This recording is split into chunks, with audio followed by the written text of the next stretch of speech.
All right, good evening, everybody. Glad that you came out and on this rainy afternoon.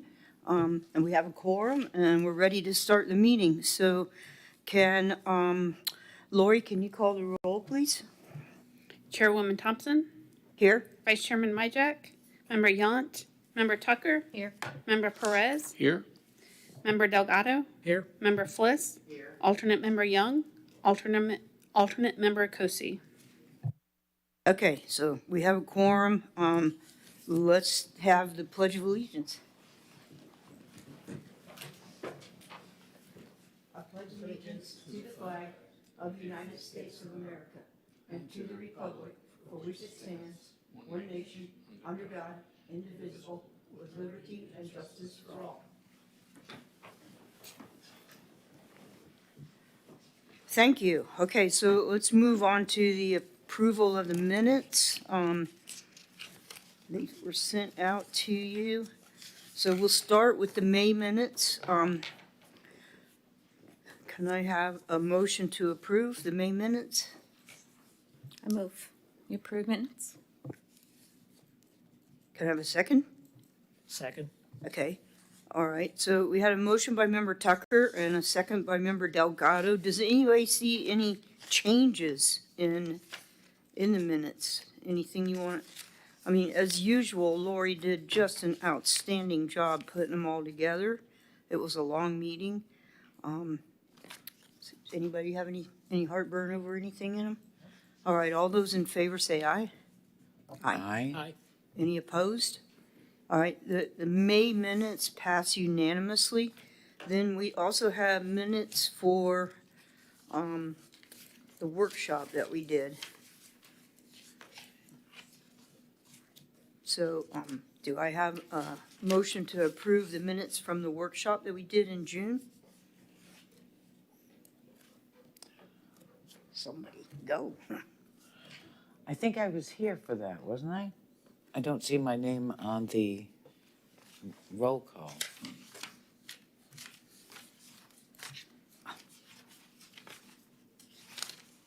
I can't find my copy of them. I mean, I know I was there. Yeah, I think you were here. Yeah, I was. Yeah. You were sitting next to me. Yes, and I'm not on the minutes in the All right, roll call, so- so let's so- fix that. We need to add you to the minutes. Do you want to make a motion to approve? I make a motion to add me to the minutes and to Okay, approve it. And to approve, can I have a second? I can second that. All right, so the motion was made by Member Fliss, seconded by Member Delgado to approve the minutes with the addition of adding Member Fliss as having attended that meeting. Anything else you guys see? All right, all those in favor say aye. Aye. Aye. Any opposed? All right, that motion passes unanimously. So now we're moving on to petitions and requests from the public. Does anybody from the public like to speak? All right, hi Kay. Oh, boy. Have to hit the button? We're good now? Okay, I am. Casey Nunge, Maryland Avenue, and oh boy, we get to talk trees tonight. I love talking about trees. I am eager to announce that last month, Council authorized a grant application for an urban forestry management plan. By doing so, Council provided the direction for a comprehensive urban forestry program to move forward. In my email, I provided each of you the grant overview, description, and timeline with final presentation of the plan scheduled for May 2025. The purpose of the grant is to promote better urban forestry management and expand equitably the distribution of tree coverage while maximizing the benefits of trees to reduce stormwater runoff, improve water quality, and lower temperatures. That's exactly what we want it to do. Consider this. If the urban forestry management plan is approved, who will implement the plan? Ideally, the city would hire an urban forester. He is a specialist, or she, to ensure residents receive the maximum environmental, economic, and social benefits from planting strategies. How would implementation of the plan be funded? To purchase trees, pay city employees and contractors, and pay for equipment usage. Jolyn Nelson suggested council ask for a line item budget request to pay for the program. Seeking a tree planting grant would take another 2 years and require matching staff time. I hope you will study this grant overview, discuss it at length, participate fully in the public workshops, and make recommendations to council. But more urgently, tonight, I suggest you consider recommending the amending of the tree protection ordinance to require 25% of the development area of multifamily complexes in tree canopy. This is urgently needed as many high-density multifamily complexes will be built under the state's Live Local Act. Currently, the tree protection ordinance has no canopy requirements for multifamily developments. Developers continue to clear land for multifamily complexes despite mitigation fees. The tree protection ordinance canopy requirement currently only applies to new single-family subdivisions, not multifamily developments.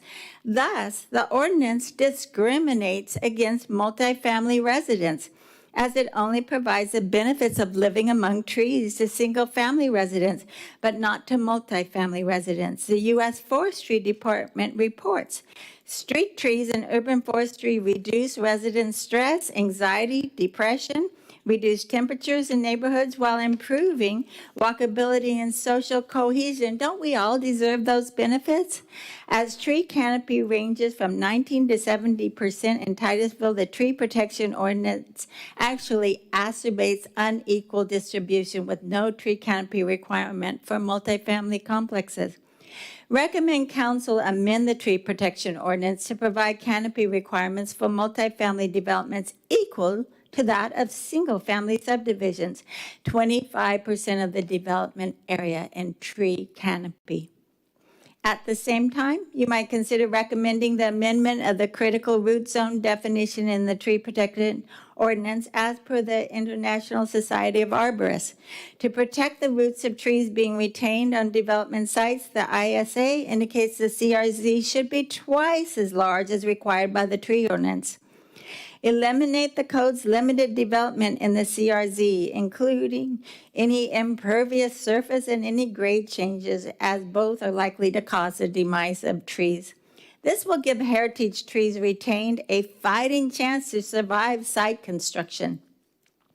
Another urgent issue is the spread of lethal bronzing disease to both native sable palms and exotic palms. Florida Native Plant Society indicates in their policy brief, and I think that was provided to you, that the disease is spread through unregulated commercial transport of infected palms. Recommend requiring developers in the city provide phytosanitary certification of all palms prior to planting, guaranteeing palms free of lethal bronzing disease at the cost of $75 per tree. I see that table 30-6 in the land development regulation still recommends exotic palms that are known to be susceptible to lethal bronzing disease. So they have not been removed from all the ordinances, but if you would indeed recommend that developers in city provide the certification, that would solve the problem. So does any of you have any questions? I know I covered a lot of different things, and I know there's a lot for you to consider, and that's why I sent it to you via email prior. I know maybe I sound redundant, but that way I get the message across. You got it out to the TV audience. And I got it out to the TV audience as well. Yes, indeed. And maybe city council's even watching. Yes, indeed, or P&Z. Okay. Thank you, Kate. Okay, very good. Anybody else wish to speak from the public?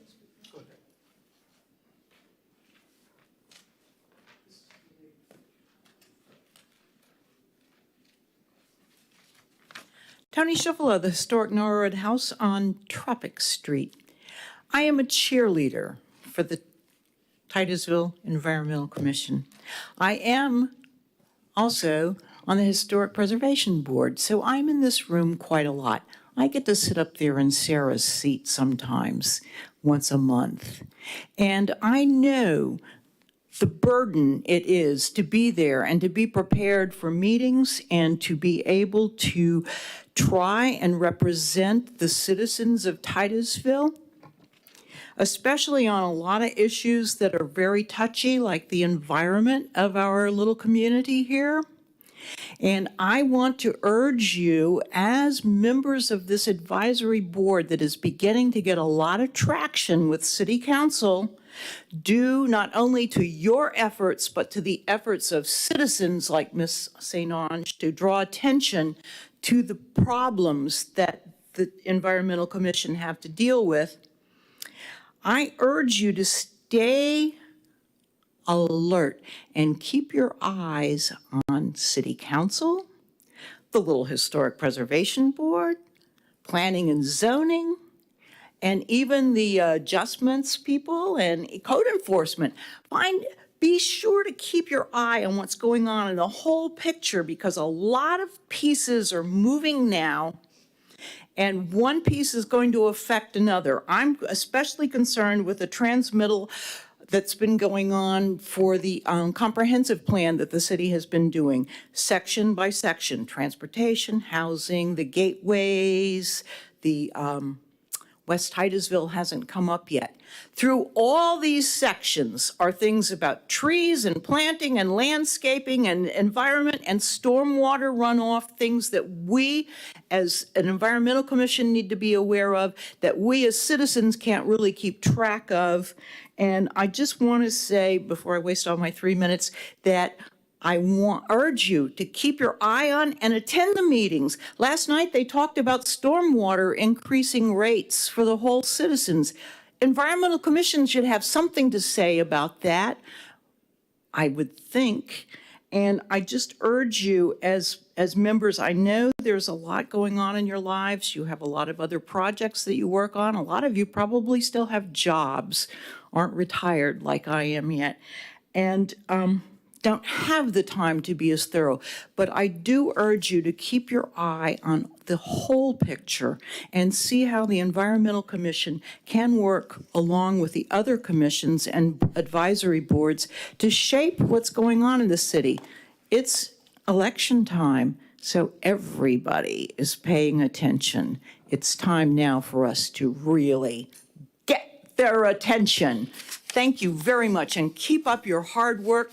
Pass the revised tree ordinance. Let's make this a green city. Thank you. Thank you, Tony. And my comment is that we did, during the workshop, recommend raising the stormwater rates. So we are on record as supporting raising stormwater rates. And I think it's necessary, and as Mr. Cook pointed out, it's important that we catch up. And I think that the citizens, once that they do the comprehensive program like they were asked to do by council, to pull together something to explain to the citizens what they're actually doing, because we don't know. Blue Heron, $1 million for this. The Osprey, I try to keep up, and it means nothing to me. Think about the poor average person who's out there just wondering, is my tap water safe to drink? So, thank you. Thank you. Anybody else wish to speak? Come on up. My name's Mike Browning. I was here at your workshop last month, and I was very impressed with the conversation and all of the things that you're looking at. I'm going to get this done within 3 minutes. I have a handout that I had intended to submit. Can I approach and leave it all those? There's a copy for each of you. You have one for staff? Yes. Thank you. And I have 2 copies. You have 2 copies? I got one. We can share. Here you go. We have one for staff. Kay mentioned, I appreciate Kay for mentioning this issue about the critical root zone. The intent in the tree protection ordinance is this. Basically, it says to protect the environmental character and value of the surrounding properties. It's pretty simple, right? Unfortunately, right now, a lot of the hard work that got done 3 years ago, it's water over the dam. It was, some great work was done, but some next steps need to be taken now to continue the good work of preserving existing trees, okay? And that's what this little thing is about right here. If you look at the critical root zone, and in our ordinance, it explains how you define the critical root zone, okay? It says that basically you take the diameter of the tree, you multiply that times 12 inches, or 1 foot, and you get the diameter of the critical root zone. That is wrong. It is absolutely wrong, and it is half of the national standards that you would find in most cities. I think it was a misunderstanding of some research that was being done at the time, but the operative word is radius, not diameter. If you take that math and you do the radius, you get a critical root zone which is twice as large as is codified today in the city of Titusville. Let me tell you why that's important. On page 3, which is Exhibit B, you can look at Exhibit A too, which sort of gives you an idea about where roots are and what type of roots they are. Up close to the tree, those are structural roots or anchor roots. Those are the ones that in a hurricane or a strong wind throw, they hold that tree in the ground and keep it from becoming storm debris, okay? If you go to Exhibit B, you're going to see a chart. This is from the Warnell School of Forestry at the University of Georgia, and this is used by a lot of people. The bottom line on this chart is that almost, on average, about 45% of the critical root zone are structural roots. All right? Our ordinance produces a zone outside the structural roots. That's good. But what it does is it cuts off almost all of the transport and feeder roots that you see in Exhibit A. I'm here to ask the TEC to consider working with the council to do a quick fix. Why a quick fix? Because this is extremely important. There are hundreds of acres of land being planned for development involving thousands of mature trees. I don't know of an environmental issue that's any more important than losing the canopy that we have in the city. Canopy is extremely important for all the reasons I don't need to tell you about. So I hope you'll take that information and take some time to digest it. That's all I have to say. I just want you to look at it. We're codifying the removal of too many roots on these trees. We're not even at the minimum standard for what we should be for a critical root zone establishment around the globe, really. This is almost a global standard. So thank you for your time. I appreciate it. Thank you, Mr. Browning. Does anyone else want to speak from the public during petitions and requests?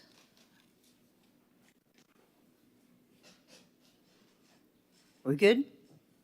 No one? Okay, moving on. Thanks for all of y'all's comments. I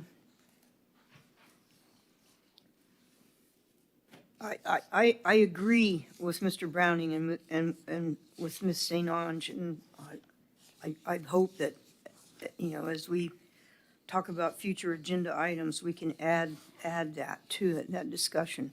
But right now, we're on old business. The only item on old business is the Native Municipal Tree Canopy and Landscape Management Trust Fund. That's Michael's dream, and he's not here, but it's on the agenda to discuss it. So it got emailed to you in your packet. So I'll open up the floor for discussion. What do you guys think?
I have some thoughts. I don't see anybody else's lights, okay. As you know, the previous two speakers mentioned, there are some things that need to be cleaned up in our existing tree canopy ordinance. My feeling on this, I mean, it's a really good idea and a good plan, and if we could pull it off, it would be fantastic. I don't see the city council putting any kind of mitigation fees on developers at this point in time. I think, you know, there's a lot of stuff that's in here like LID and, you know, the whole native plant thing. We just spent almost a year getting over 70% native plants added to the landscape technical manual. Well, one of the charges that came out of planning and zoning was to have staff implement incentives for developers and landscapers to use more native plants in their landscaping. My personal opinion is that we could pull that off easier than we could trying to, you know, assess fees on developers right now. And then the critical root zone, it absolutely needs to be addressed. And so that's the kind of thing, a recommendation from this body to the city council, that we look at addressing that flaw in the canopy ordinance about the critical root zone. And we're still losing a lot of trees because all of a sudden there's a lot of apartments that are being built. And the Live Local Act is gonna drive even more construction of apartments. I think it's more important to try to get some kind of canopy protection added to the tree canopy ordinance or protection ordinance to try to save some trees at apartment complexes now. I think those two items alone are worth more than spending our time up here talking about a plan that at this point in time, I don't think would pass. So that's my opinion. So, all right, now I see some lights. Good. Ms. Fliss? There are aspects of this that we've already been told that the city doesn't want to deal with. So pushing them again right now when we're in such a rush might not be the wisest thing to do. So I agree with you on that 100%. Thank you. Might it be a good time to bring the ordinance back, the tree ordinance back, and revisit it, you know, with the intent of not only, you know, adding some of what we've just learned to it, but also maybe increasing the canopy.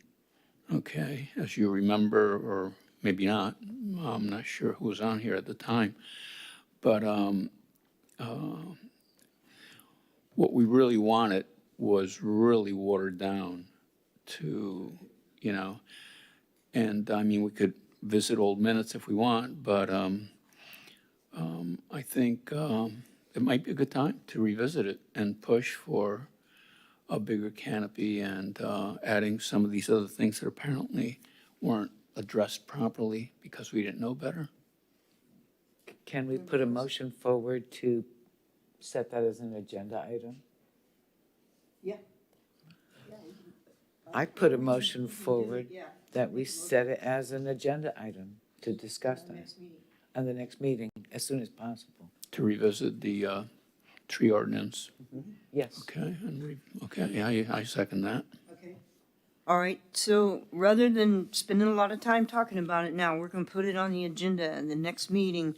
The motion was made by Member Fliss and seconded by Member Perez to resurrect the tree canopy ordinance and put it on as a priority on our next meeting agenda.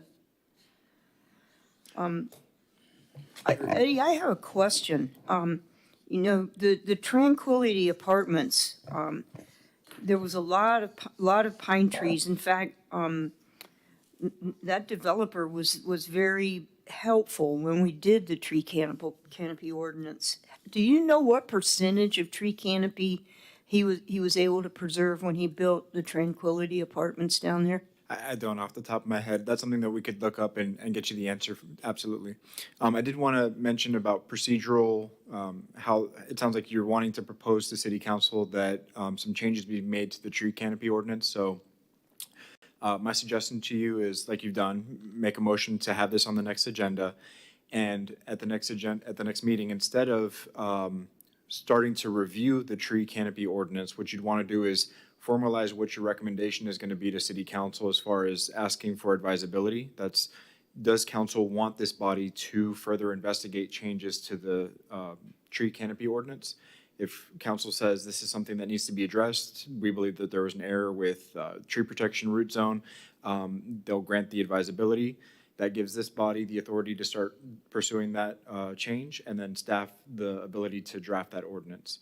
So that would be my recommendation to you moving forward. Thank you, that's very helpful. So you guys would be ready to go to the city council with the same comments that you just made? Because, you know, we'll need help getting them to give us permission to move forward on this. Okay? All right.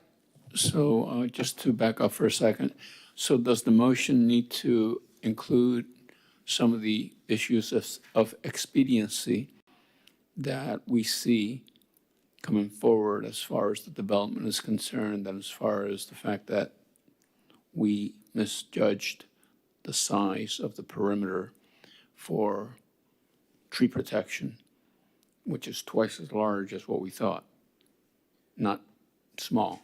Well, I did want to clarify on that I don't know, I haven't seen any evidence that there was a misjudgment or an error. The tree canopy ordinance was discussed at length for many meetings, for many months, almost 2 years, I believe. So it's not like there was an inadvertent change at the last second. This was something that had been reviewed by TEC and P&Z and council several times.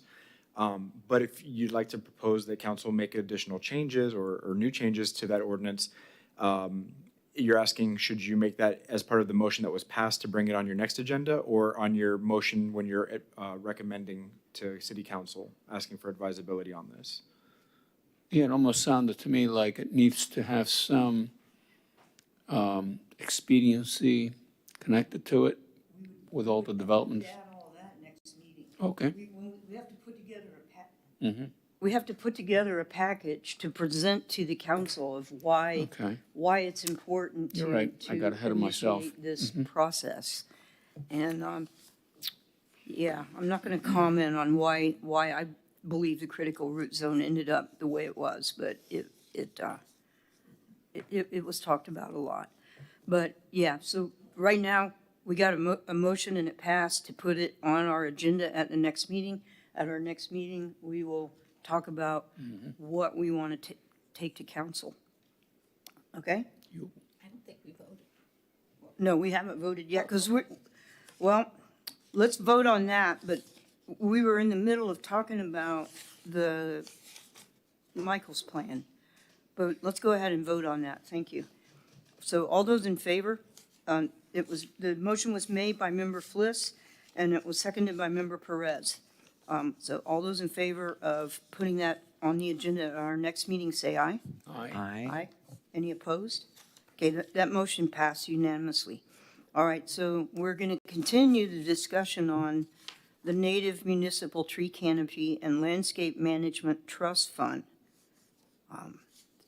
Anybody else have any other thoughts on it? Yeah, you know, Michael being the author of this thing, it's kind of hard to push this thing forward without, him around. I mean, we could talk about it, but I think it'd be great to at least have him here on phone if we can't have him on Zoom. Especially since budget meetings and things like that are already going on. So this would be for next year anyway. We have the luxury of a little bit of time. And I think that he would be able to spur conversation over things a little bit better than us just having referred to his notes.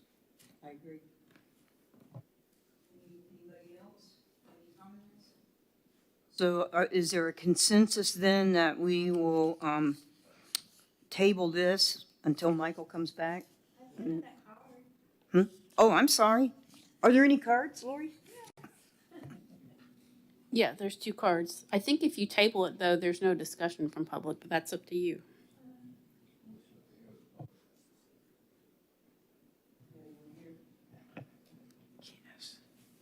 Okay. Kay St. Ange.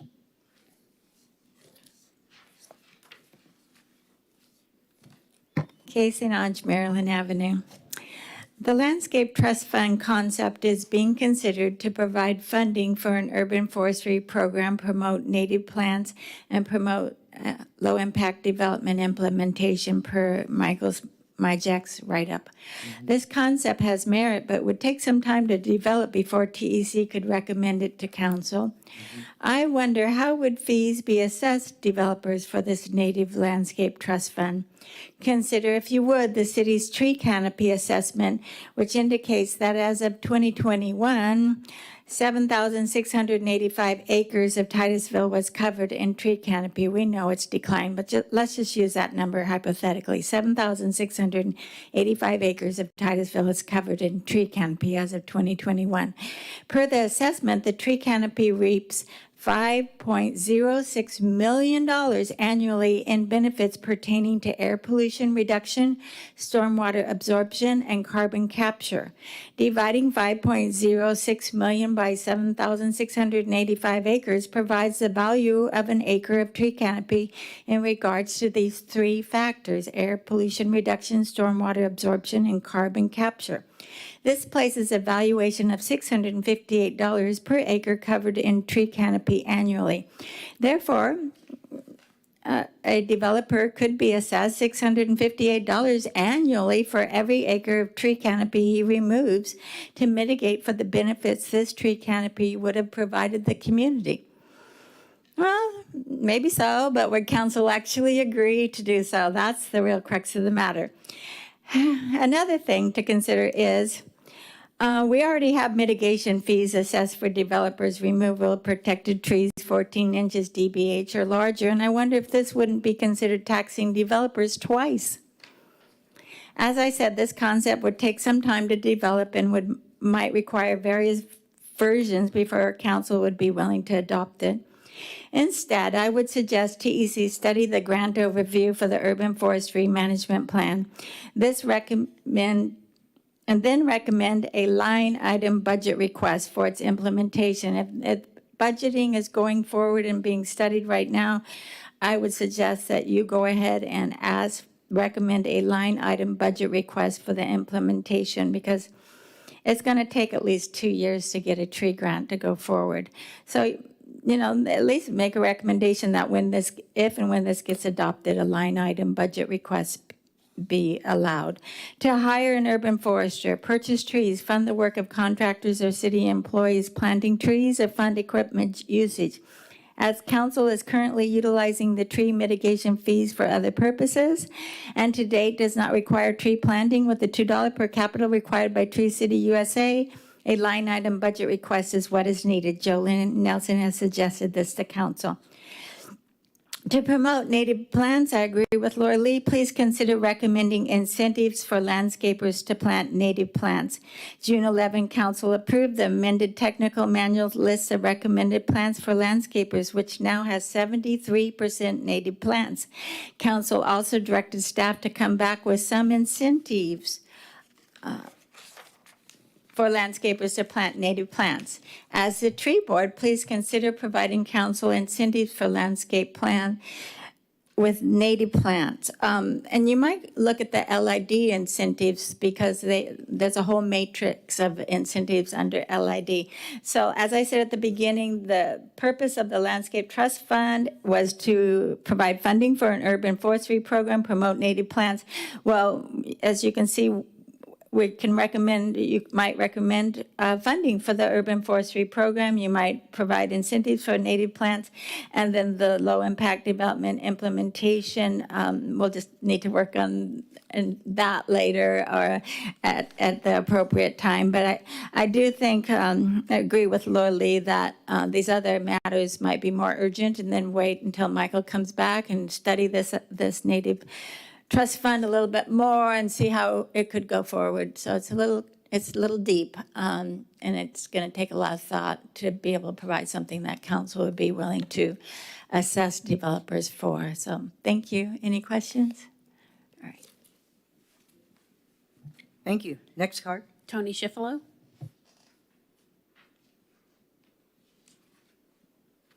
Schifalo, Tropic Street. I'm here to echo Kay, but I also wanted to just talk a little bit about incentives. We give incentives to developers to do so many negative things. And the city of Titusville actually sent me to a workshop in DeLand on city planning, and several council people were there and some staff people too. And one of the things that was said was, write the incentives to get what you want. We want native plants. We want things that are good for our environment and the Indian River Lagoon. I don't believe in mitigation. A developer fills in a wetland, cuts down trees here, pays some mitigation funds. In Polk County, they get some money to go toward their wetland development. What do we get for it? Nothing. So the idea to have a trust fund, what about the $2 per capita that the Tree City USA requires, that our Public Works is not spending planting trees? There were no trees planted at all last year. Where did that $2 per capita for tree planting go? So I suggest that while we're waiting for Michael to return and really develop a program of incentivizing native plantings and luxurious tree canopy, that we actually look at getting something done like Kay suggested, the smaller things that you think that we can move forward with. Not small, I'm sorry, that they're not small. It's just they're incremental steps, I should say. I should use the proper word. The incremental steps to getting to where we want, which is luxurious tree canopy, no stormwater going into the Indian River Lagoon that's going to be harmful, and $2 per capita tree planting. That would be a really good thing to kind of suggest in the interim while we're waiting to really fully develop a trust fund. Lots to think about. Thank you. Thank you. Are there any more cards? No more cards. Okay, so we're moving the Native Landscape Trust thing till later in the year. Is this a good time to talk about, I made copies so that everybody could see how that $2 is being spent. Is this a good time to talk about it, or do we have to wait till my report? It's not on the agenda.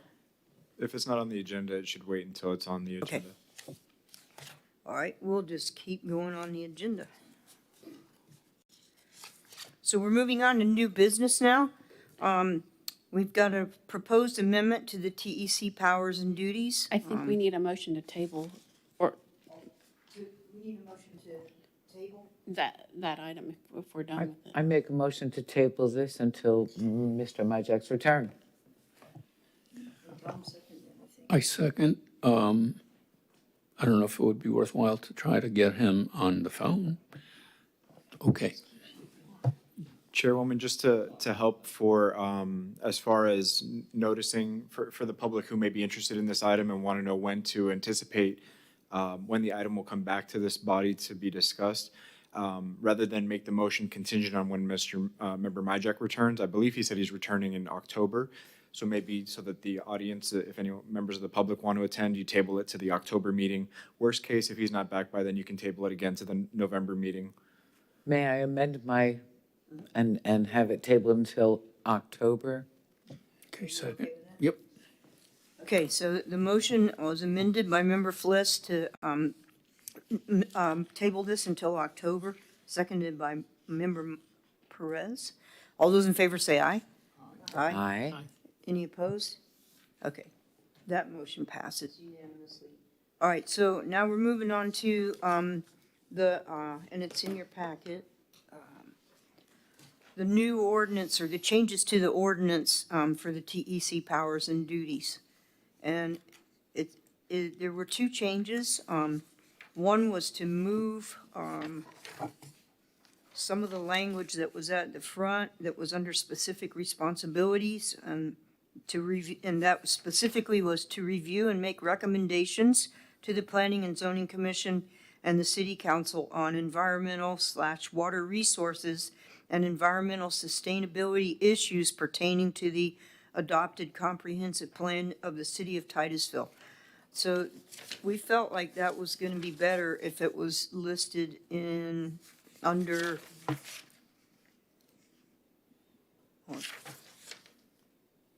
it's still in responsibilities, but it got moved to the end. So it's like a wrap-up under responsibilities now instead of just kind of being buried in the middle. The other change was to add specific language regarding the Tree City USA, because we felt like we weren't getting the recognition that we deserve. Right. And so there were 4 specific duties of being a tree board. And so under item number 5, where it says establish Titusville as a Tree City USA and act as the tree board, it shall be responsibility of the tree board to study, investigate, counsel, and develop and update annually and administer a plan for the care, preservation, pruning, planting, replanting, removal, or disposition of trees and shrubs in parks, along streets, and in other public areas. So the changes are underlined. It says the tree board shall provide recommendations to the city council on meeting the following Tree City USA standards. Number 1 is maintaining a tree board. Number 2 is having a tree ordinance. Number 3 is having a community forestry program with an annual budget of $2 per capita. And number 4 is observations of Arbor Day and a proclamation about Arbor Day. So we're doing all of that, but we felt like it was important to have it in the code. And so those are the changes. And I think the city council was okay with them, but they sent them back to us for approval. So is there any discussion on this? It's looking good to me. Yeah, we were okay with these changes when we made them. It's come back to us for final approval, so Let's approve it. somebody make a motion. Motion to Oh, approve. wait, I'll move. cards. Sorry. Kay St. Ange?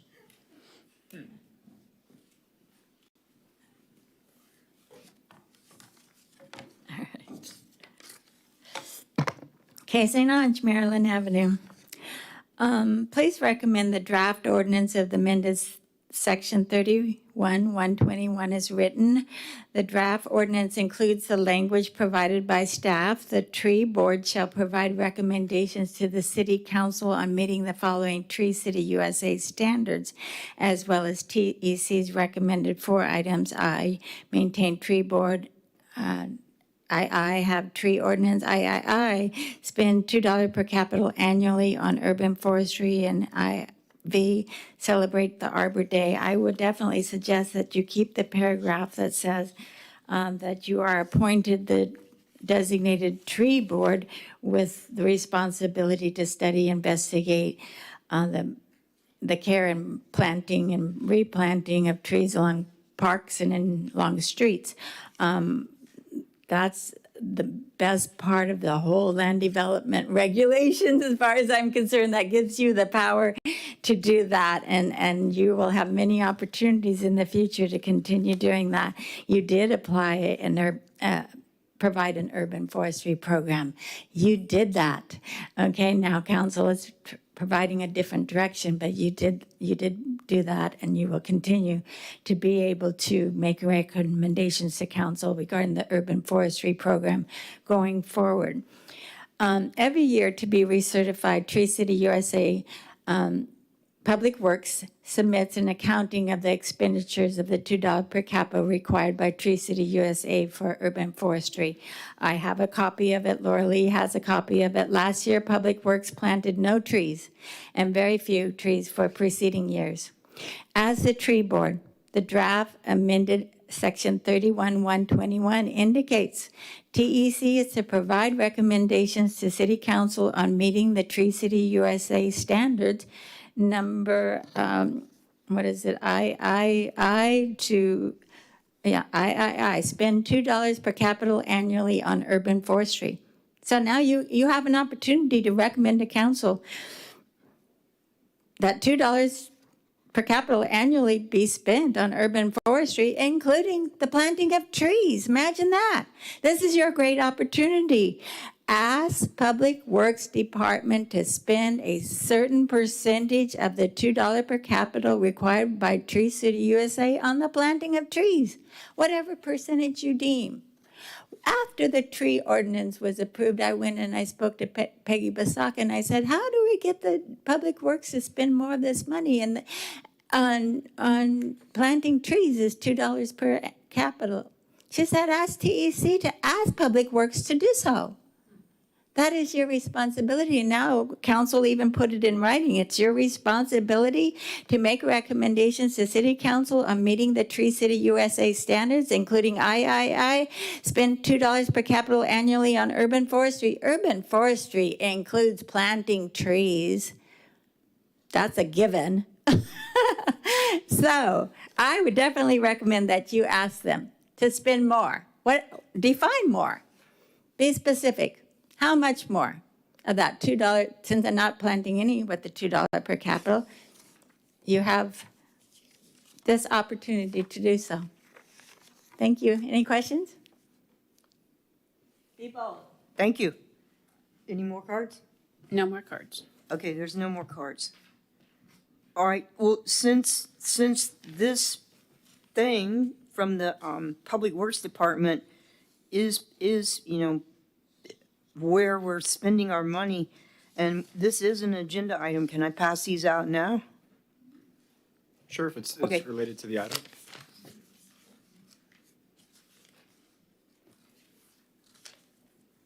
There's two for you guys.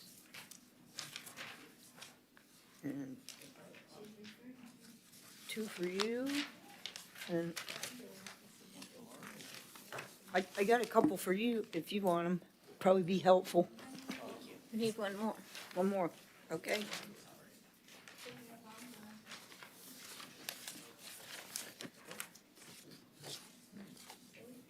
All right, so what you have in your hands, this is how the $2 per capita has been spent since 2013.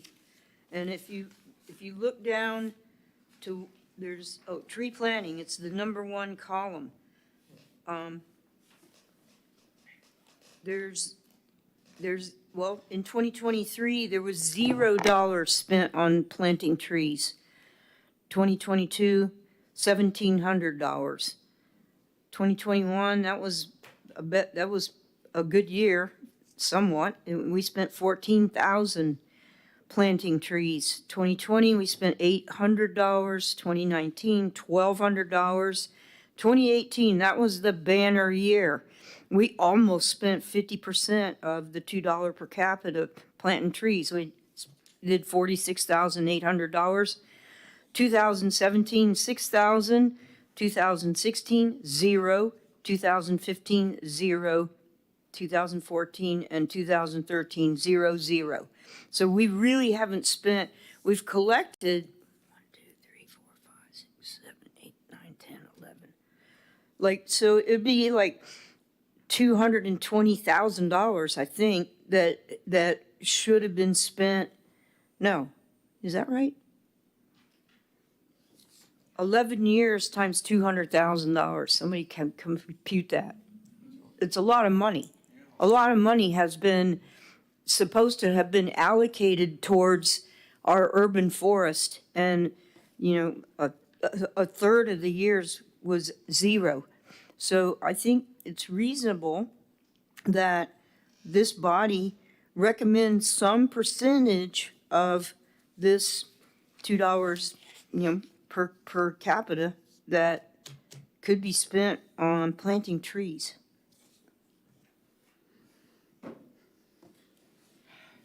Member Tucker? Oh,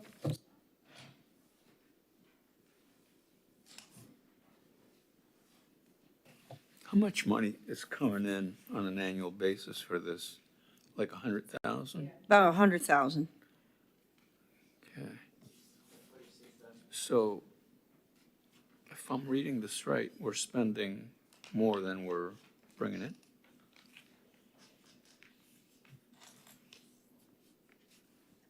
Possible. Yeah, because if you look at tree maintenance, those are big numbers. That's where most of our money is going. But that should be the job of the Public Works anyway. I mean, they would be doing that whether we had the $2 that's supposed to be relegated towards, towards creating our urban forest.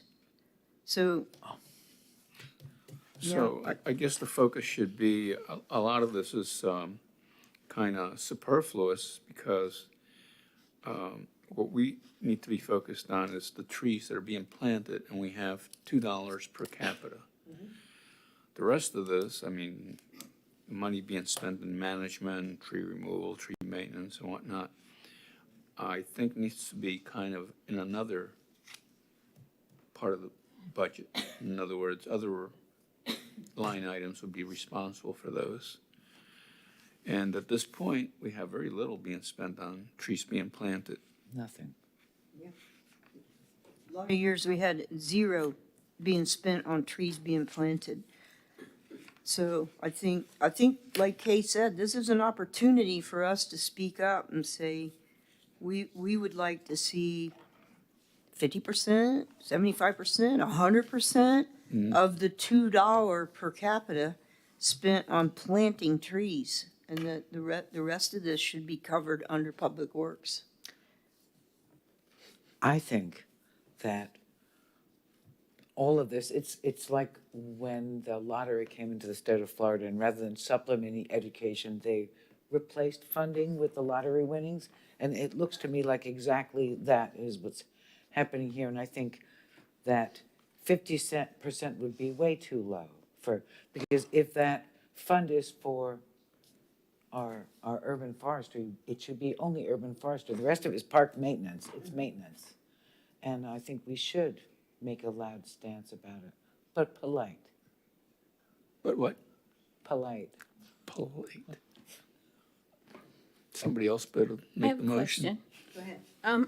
The tree removal's listed twice, and is it under like a different category? Is that what emerald ash borer management is? Well, we don't have emerald ashes, but so you have a tree, we'll just take column the 2023, $14,425 was spent on tree removal. And then Plus if 50. you go down, it says the number of trees that were removed. So they removed 50 trees. Okay, For okay. that $14,000. But- That's how I read it.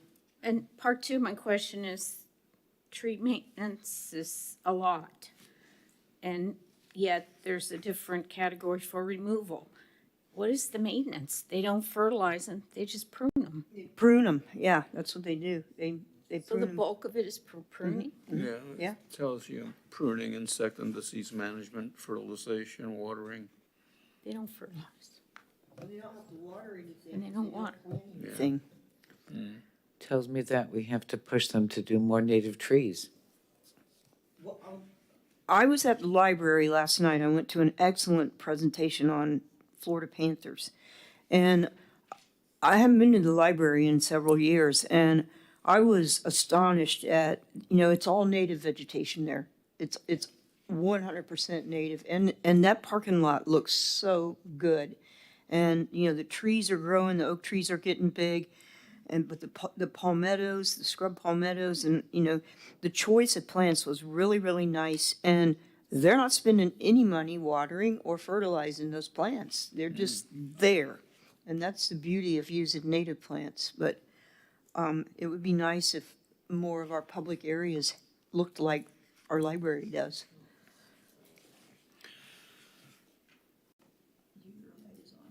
Oh, sorry.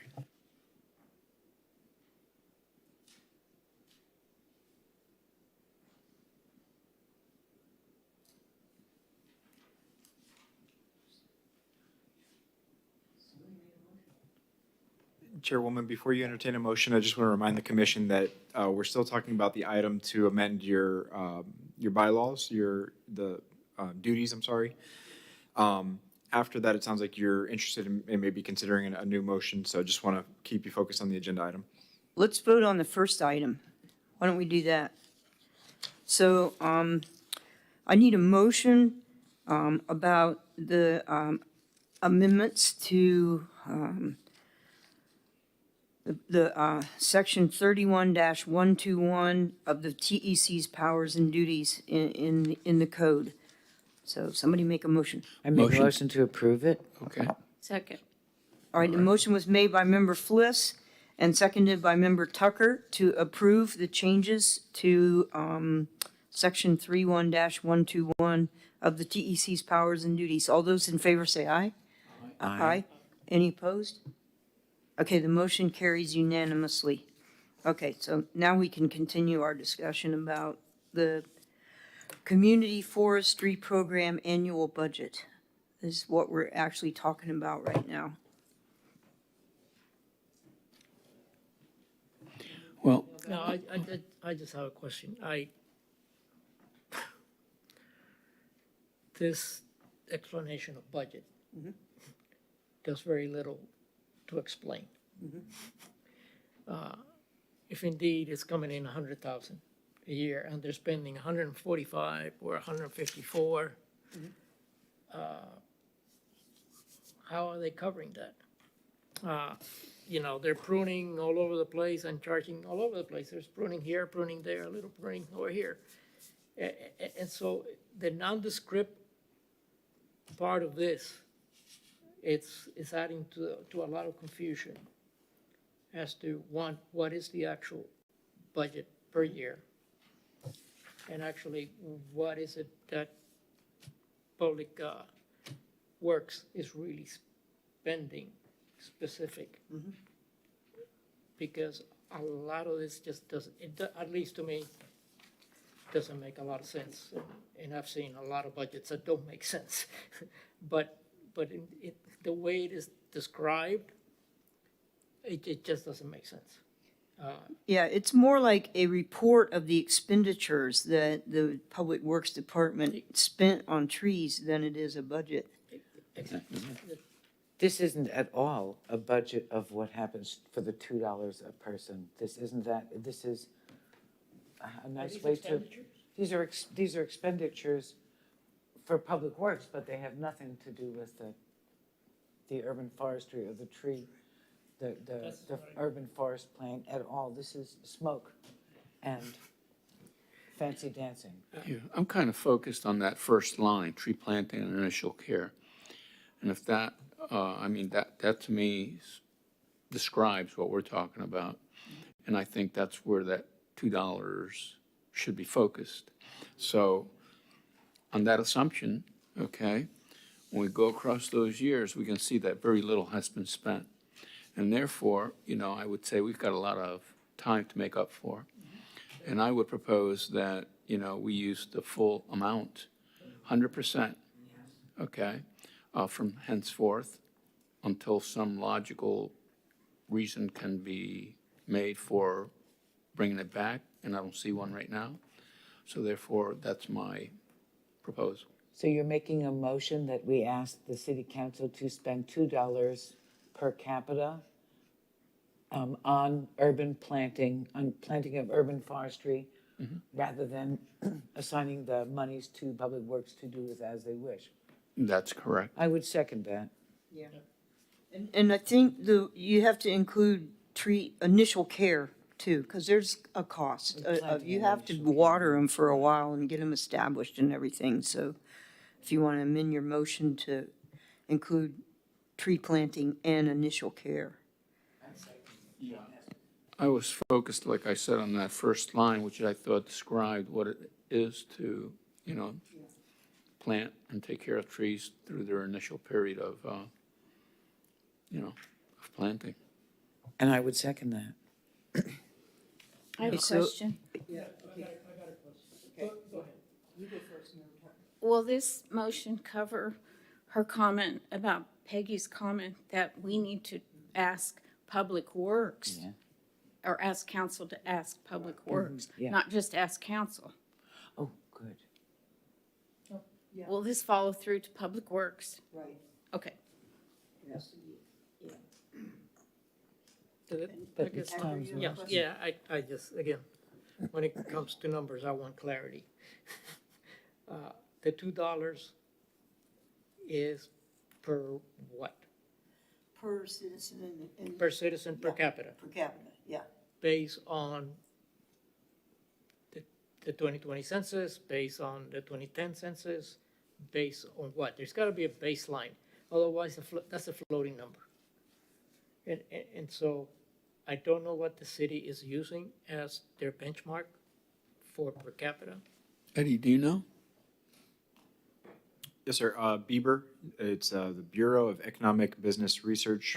The University of Florida provides population estimates annually for each city. Annually, thank you. Okay, great. Okay, so we established that. So there is a number for last year, and there'll be a number for this year, correct?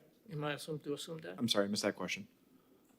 The question was, because it's based on a yearly basis, for 2023, there was a number. There was the per capita of the city of Titusville, as per the organization that you described. And then there's another number in 2024 for the city of Titusville.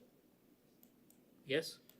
Are you saying the organization, the city of Titusville, No, as compared to the population? You mentioned that okay, so let me get it straight. Okay. You mentioned an organization that does a study at the University of Florida Correct. that is used by the city to establish per capita, Yes. correct? Correct. We agree? Mhm. So there is a number for 2023, last year, Yes. okay? And now there is a new number for 2024, since there is some growth in the city or not. It depends on the city, obviously, but for Titusville, there will be a growth. Right. Annually, they provide the Okay. estimation of the Do population. you know when that number is available? I don't. We could look into it for you. Okay, and can you please provide what the number for 2023 was? 2023, I believe. Do we have it on the sheet? No. Okay, sure. Yeah, we can get that to you. Yeah, what I'm trying to do here is establish a baseline of what expectation of dollars are. Not just a percentage, but what is the expectation of dollars? So that when it is assigned, then we can have an expectation of service from the Public Works Department. Okay, and unless we establish that, yeah, we can go 100%, and I'm good with that. Mr. Perez is right, we should go for it. But we don't know what dollars they are. We have no idea. So let's, We may not have the exact number, but we know very, very close. I mean, the population only increases by increments. And So, you know, they have never done it in all of the years we're keeping records. again, I would ask for 2023, and what is the budget the city manager is using for 2024 for his budget projections? I think it's a fair number to know, so that we can establish at least what the expectations will be in asking them for 100%. 100% of what? And that is not defined. Are we clear? Are you guys okay with that? Yeah, I'm okay So that we can establish a baseline of dollars. And then we can take it from there. So. What was the name of that, Biba, huh? Biba, Be- Biba. BEBR, the acronym is BEBR, Bureau of Economic Business Research, I believe. They're an organization out of the University of Florida. Bureau of Economic Research? Okay. Thank you. So, just a point of, I guess, clarification. So the annual budget would be based on the prior year's census, I assume, right? So for '24 would be whatever that beeper or Bieber Viva. reported for the prior year. Right, we use the latest estimate.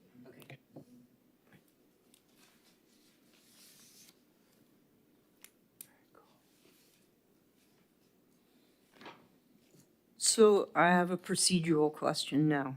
So if we pass this motion, does this need to be on the agenda at the next meeting also? It sounded like it spurred from an agenda item that you already had because you were adopting the authority to have a management plan or have recommendation to city council about the management plan. So I think this is your next natural step is to go ahead and make a recommendation to council on what you'd like to see in that. Okay, thank you. All right, is there any more? Yeah, okay, 2 lights are on. Oh, okay. All right, that was fast. All right, so, pardon me? I think the motion should include the exact wording there. Okay. That's what I suggest.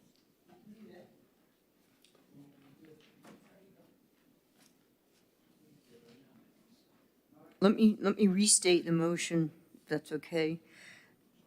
And it was made by Tom and seconded by you? Okay, so, all right, so the motion was made by Tom, Member Perez, and seconded by Member Fliss, that from now on, we want to use the $2 per capita as determined by the Bureau of Economic Research from University of Florida to spend all of the money on tree planting and initial care.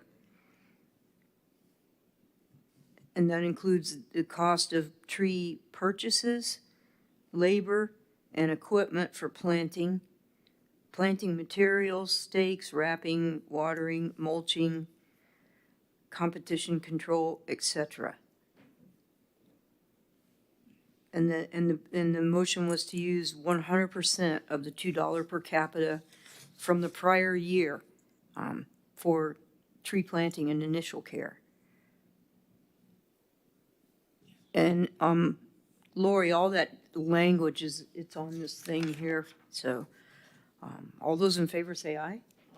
Aye. Any opposed? I'm not opposed, but I got a question. I'm sorry. Okay. I'm sorry.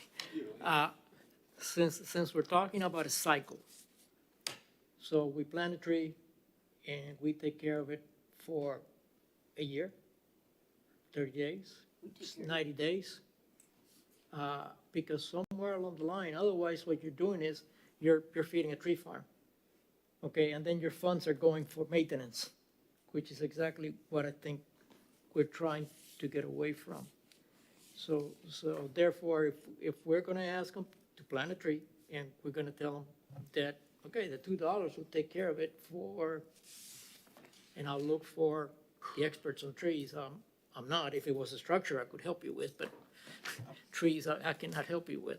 But the tree has a cycle, so therefore, is it for 1 year, 6 months? To what point do we let the child grow? Well, on its own? I would think that we take And care be of done. it for, until it's established, which it should be established within a year, so that, Again, yeah.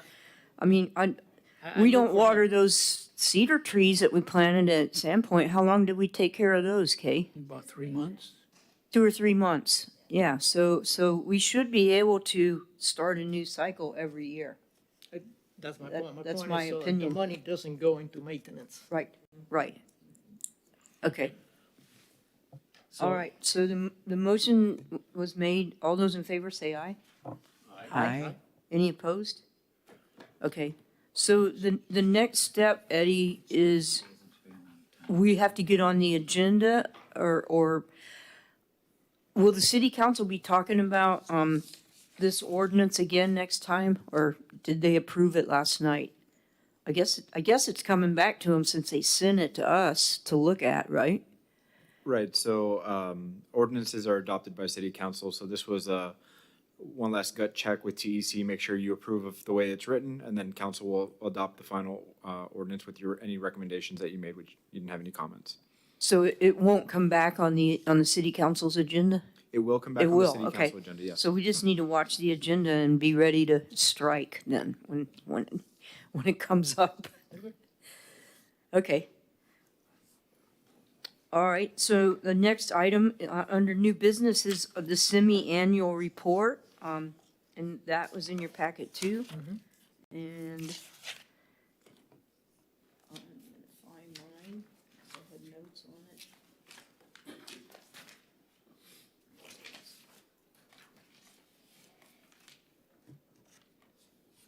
I'll wait till you guys find it.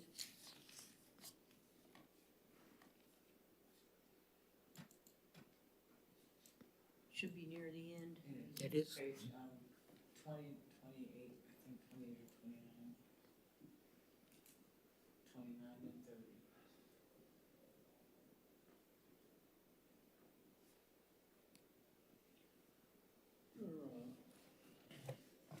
There are a couple of things that I don't see on there that I think would be worthwhile reporting. And that's some of the stuff that we've brought up, such as live streaming. Okay. Having the ability to bring in a board member on remote. Okay. And also, we did request having the city manager give a presentation on performance measures.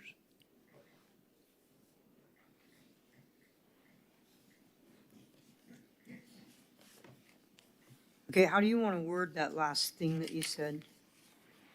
Well, we'd like the city manager to give a presentation on the performance measures relative to what TEC is involved in.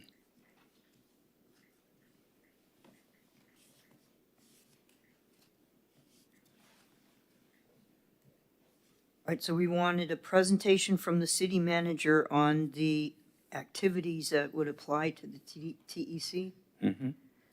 Okay. Anybody else have anything to add? What else did I have? Okay, we also, going back to, the very first item, the landscape technical manual, I'd like to see a sentence that said that item was approved by the city council, or are we only just talking about things we talked about? And we're not talking about the consequences of the things we talked about? That's typically how the format of this report has been in the past, so I've just been keeping it consistent. Yeah. Okay.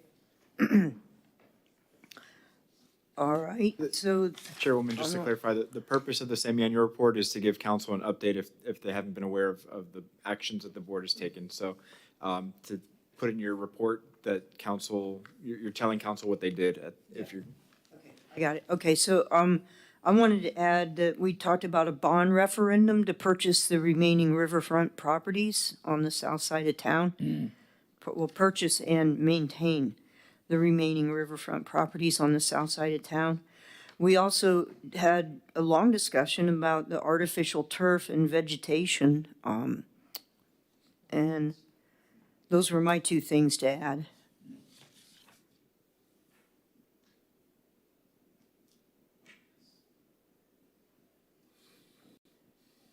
Anybody else? Yeah, Hector? and one item that was brought up, It had to do with capacity. And that's, I haven't been able to find anything in any of the reports that talks about we are 1 gallon away at Blue Heron from going over the wall. And we keep approving housing, we keep approving businesses, we keep doing this, and somewhere in that semi-annual report, there should be some kind of reference to capacity. What is the capacity of the city to absorb new construction, new demand on the system, provide new services? Where are we? And that was part of, we had a discussion on that during the semi-annual report. Was that just a discussion, or was there any formal recommendation that came out of that? Because that's typically what you want to summarize for council is the actions that you took. But in some cases, you could do a discussion if it took up a couple meetings. So do you remember if there was, did this body take an action on? Well, I brought it up, and it was written down on the wall, I guess they call it, or wherever. On the papers. On the paper thing that they did, because there was no data. No one had any data on capacity. Okay, we can Yeah, look at the I don't think it dates. belongs in this Now, I don't know report, if but, if it doesn't belong, Yeah. I'm good. okay. But somewhere along the line, it needs to be addressed from an environmental position, I think. So I think that, you know, somebody needs to make a motion that we ask for that information, because we have no idea what the capacity that's remaining at Osprey So or just- at Blue Heron. I just want to clarify, so we're no longer talking about the semi-annual report, we're talking about additional future agenda items. Okay. That's correct. I think we're done with the semi-annual report, that we wanted to add the bond referendum to purchase riverfront artificial turf, live streaming meetings, bringing in a TEC member on remote so they can participate in the meeting. And we wanted a presentation from the city manager on performance measures for whatever pertains to the TEC. Those 5 items, yeah. So, yeah, we're done with that. Now we're off on another tangent. Well, I like this tangent. I think it is important that we be on top of what our capacities are and where we are relative to, reaching the max, and how that, and over time, it will give us an idea of how quickly we're approaching that max. Should we ask for an agenda item? Well, that's what I'm. Well, it would be a presentation. I don't think, we can't talk about it because we don't know what the numbers are. It Can would we have to ask be a for- presentation from staff. Can we ask them to do that? Yeah. Present to us both the capacities for the wastewater, but also for the drinking water? Yeah. Because I think that one is gonna be, yeah, that's gonna be reached soon. Yeah, traffic, everything.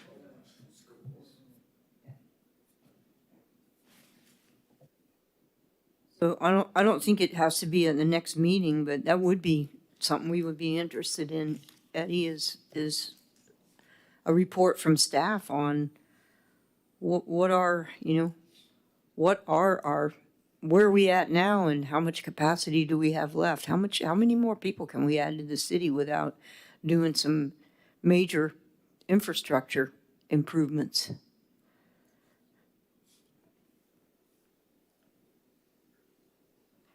Sure. Is that a future agenda item? Bring it back to you as a presentation? Yes. Okay. Thank you. And just to clarify, I don't think we got a motion on your semi-annual report with changes.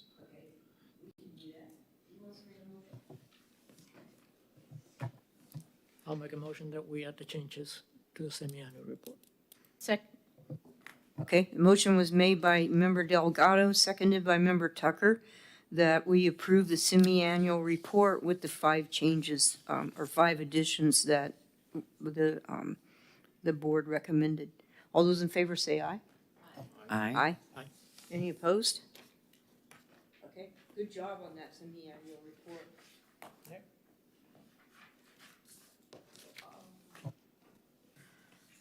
All right, well, we have bulldozed our way through the agenda pretty quickly. Yay, yay for us. We're back to petitions and requests from the public. Anybody that did not get to speak earlier that wishes to speak now?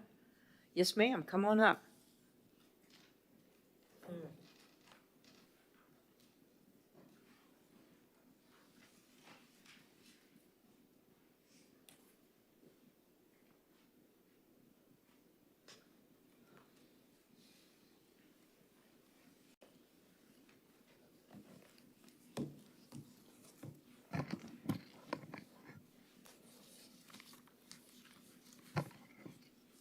Hello, my name is S. Elizabeth Adams, and I am a resident of Titusville, Florida, 32780.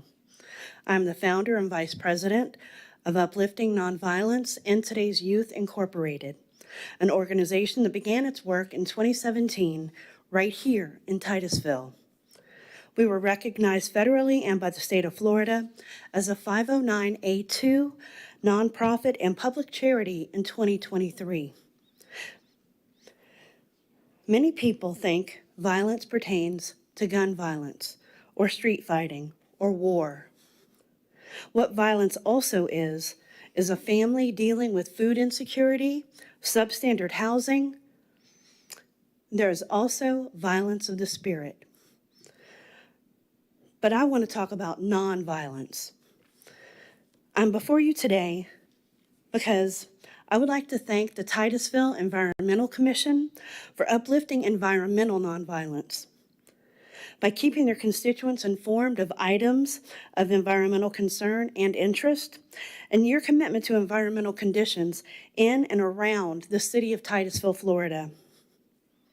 I personally know 2 members of the Titusville Environmental Commission, Member Yount and Chairwoman Thompson. Member Yount was my instructor for A&P and microbiology, and Member Thompson through her work in the community. Last week at the Brevard Zoo, Chairwoman Thompson educated young people at the Youth Environmental Summit. The summit was attended by Youth Conservation Corps members assigned to the Merritt Island National Wildlife Refuge through a program with the U.S. Fish and Wildlife Service. With this program, we have had the chance to meet and talk with 3 of the other summer Youth Conservation Corps members, and at least 2 rangers, Ranger Courtney Johnson and Ranger Anna. Uplifting Nonviolence has also had the pleasure of hosting one of the Youth Conservation Corps members in our home this summer. Talia is not a Titusville nor Brevard County resident. She participated in the Keep America Beautiful Great American Cleanup this past March in her hometown, which is how we found out about her commitment to the environment and environmental nonviolence. Talia comes home every day with new facts and bits of information about the wide varieties of species found out at the refuge and surrounding areas. It is very enlightening. It is exciting to know that right here in Titusville, we have many opportunities to uplift environmental nonviolence for everyone. And we'd also like you to know that she and I observed the meeting that you had in May. We watched it online, so we would be prepared for what we'd see and hear today. Thank you. Thank you very much. Thank you. And Talia, you were out helping with the seining this morning, right? What'd you think about that? It was pretty cool, wasn't it? Yeah, well, especially when we caught that puffer fish. So yeah, thank you for coming and spending your summer working out at the wildlife refuge. Before you leave, Really I have appreciate a it. question for you. How do we get in touch with your organization? Uplifting Nonviolence. We have some business cards we would be happy to give to you. Yes, thank you.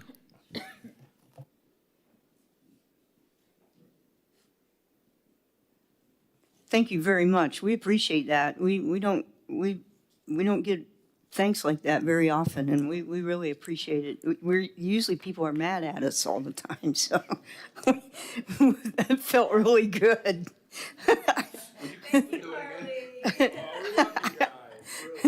Does anybody else that did not speak earlier want to come up and speak under petitions and requests? No? Okay, we're going to move on to member reports. Let's start with the staff reports. I don't have any formal reports for you, but I will give you a little bit of an update on the Natural Resources Public Engagement Project. We do not have the final form. I guess there really is no such thing as a final form of a draft, but we don't have the draft recommendations back yet from Inspire. They're still working on that, so we anticipate them bringing that to you at the August meeting. But we will inform you when that will be coming in front of your board so that you'll be well aware. Are you still accepting comments online? Yes. We need a commercial for that. So the survey should be open until the end of August. I got the flyers out at the restaurant, so hopefully, are we getting any comments? I haven't asked Gabby for an update on those numbers, but I can, and I can let you know how many responses we've gotten in the survey since it went out in the water bill. I believe it's been advertised. I'm not sure. I don't think the magazine, the Titusville Talking Points, has gone out yet, but there will be a segment in there advertising the survey with a QR code. So there's still advertising going on, so hopefully we can up the responses by the time it closes in August. Thank you. By the way, what other social media sources, because we spoke about a few at that workshop? So it's on the city's Facebook page. We'll continue to boost the post until the survey closes. We'll put a reminder out there as well saying that the survey will be closing soon. We have the community development newsletter that goes out monthly. We have been posting in that segment a lot about this project, but I don't think too many people are subscribed to that, so we can spread the word on that form of media that you can get in your email. And I believe that's it in terms of social media. It's also on the city's website. But if there's any other forms or suggestions that you have for us, we are open. I don't think I've heard you talk about it at the city council meeting. I think you should tell the council what's going on. And that would get you a wider TV audience than probably the 3 people and my mother that are watching this meeting tonight. Yes, I believe it only went once under the city manager's report, but we can keep pushing that out at the city council meetings for sure. Especially if you can get numbers of people that have participated or are participating. I think that will be important. Because it's really important that you guys hear from us all the time, and you hear from these guys all the time. You need to hear from like other people, because the mayor says all the time that we only represent a very small fraction of the 50,000 people that live here in town. So we need to get responses from them too. Is that it for staff report? Okay. Member Fliss, do you have a report? No. Member Delgado? I do have one question for Abigail. On the grant, have you heard anything or? Which grant? Well, the one about the trees. So the urban forestry. The urban forest. Yes, so the urban forestry grant, the deadline for submission is July 19th. I'm still working with staff to finalize our draft. I'm working with our team to make sure we're including everyone, that all the steps, the tasks, deliverables are concise and detailed. So we haven't submitted that yet. I do know that they anticipate to announce the award at the end of September. So we won't know if we've received the award until then. Do you know who to call? I can call. No, just kidding. Okay, no, that's good to know. That's great. That's what I was missing. I had a feel that it was coming up. I just didn't know how close. Okay, thank you. And that's all. Member Tucker, do you have a report? I do not. Member Perez? I do not. Okay, I do. Surprise, surprise. So I just handed out a copy of the grant, and so that you'll know what's going on with it. And, there's a lot of really useful information in it. And if we get the grant, we're going to be the ones that are going to be, overseeing it and helping Ms. Trout, make it a reality. So you've got a copy of it now, so don't lose it. I'm not going to print them again. They were like 20 pages. So I also handed out this policy brief from the Native Plant Society. They finally have come out with some really good information on lethal bronzing disease. And there's a frightening map on the front page, that shows in 10 years how quickly it has spread throughout the state. And I see it everywhere. I travel a lot. I see dead palm trees everywhere I go. It's really sad. But the problem is that it's not just confined to the date palms and all the other exotic palms. It will attack sable palms also. And I've seen evidence of it in our community. There's a dead sable palm right in the middle of the median just north of the funeral home right now. And yeah, and and then I see, it's really weird because I'll be driving around and then here's this dead sable palm out in the middle of nowhere. But we cannot risk losing our state tree and such an important part of our canopy here in Titusville. So I think, we may want to make another recommendation that we start doing something positive about all these dead trees that are in town. And one of the things that Ms. St. Ange mentioned that when she was talking during petitions and requests is that we asked the city council to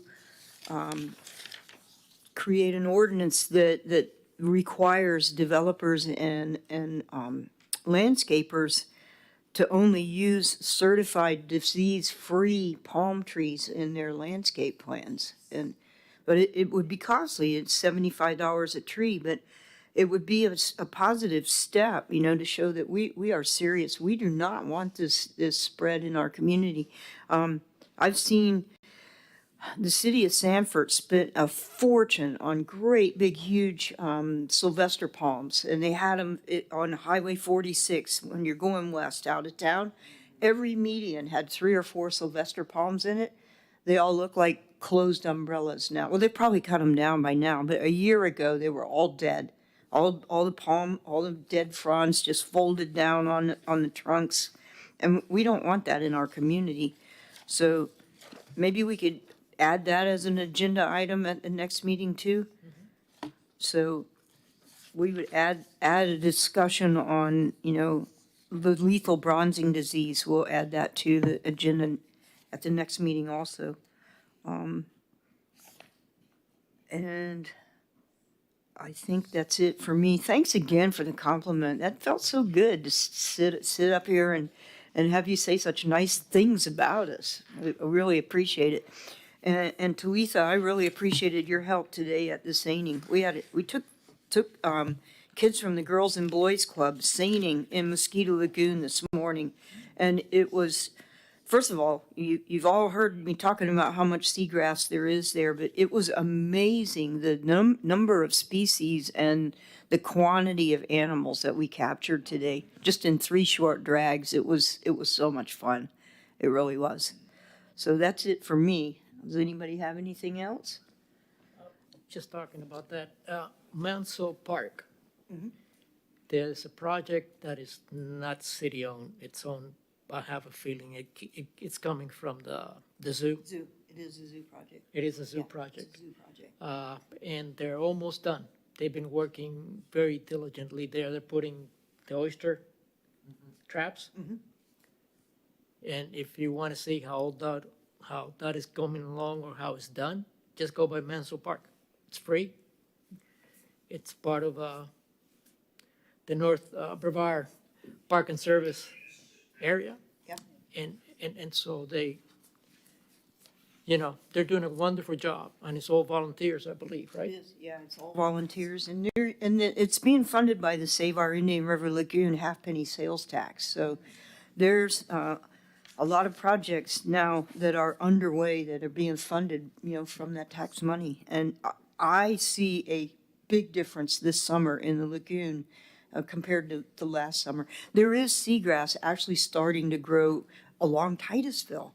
Yeah, it's good. Yeah. So the zoo people told me they planted seagrass up by the chain of lakes earlier this year, and they said there was already seagrass growing, but they went ahead and planted anyway. But there's little patches of seagrass starting to pop up all over the place. South of the NASA Causeway, in that southwest corner, there's a huge blob of seagrass growing down there. So it's very, very encouraging. I did think of one more thing. I met with Mike McMonigal from the St. Johns River Water Management District yesterday afternoon. He was kind enough to block off his entire afternoon, and we had a great discussion. He is the executive director or the head of the Indian River Lagoon Basin Management Action Plan. And he's only been there 6 months, and he was like, well, I've only been here 6 months. And I was like, wow, yeah, you got new eyes to look at this kind of stuff. So we looked at a map because they had done a feasibility study, and I had driven Gretchen, I can't remember Gretchen's last name, but she was kind enough to come up and spend an afternoon driving around in my car looking at all our big wetlands and, the outfalls, and we looked at ditches and stormwater ponds and all kinds of stuff. And I've been trying to get a major project, here in North Brevard, because it seems like we always get left out. So we're looking at the map and all the stars, and it's all down in the south end of the county. Titusville got two stars, and Melbourne got like 20, and I was complaining again, as I usually do. How come Titusville always gets ignored? And he said, it's because Titusville is so far ahead of every other community in the county as far as being ahead on the BMAP numbers. We're like 10 years ahead on the BMAP numbers.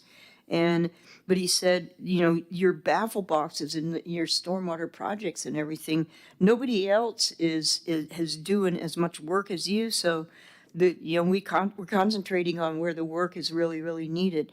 But I reminded him that, yeah, we may be ahead, but we have more to protect up here. And because after we had like a small orientation and a kind of get to know you, and then he just let me talk for 2 hours about the lagoon. He just turned me loose, and I think he learned a lot. But we looked at it. When you look at the map of the Indian River Lagoon, 22% of the open waters of the Indian River Lagoon are right here at Titusville, and that's because we have Mosquito Lagoon, we have the Indian River Lagoon, and the Banana River. All of the heads of all those estuaries, they come together inside the Kennedy Space Center, but there's no development.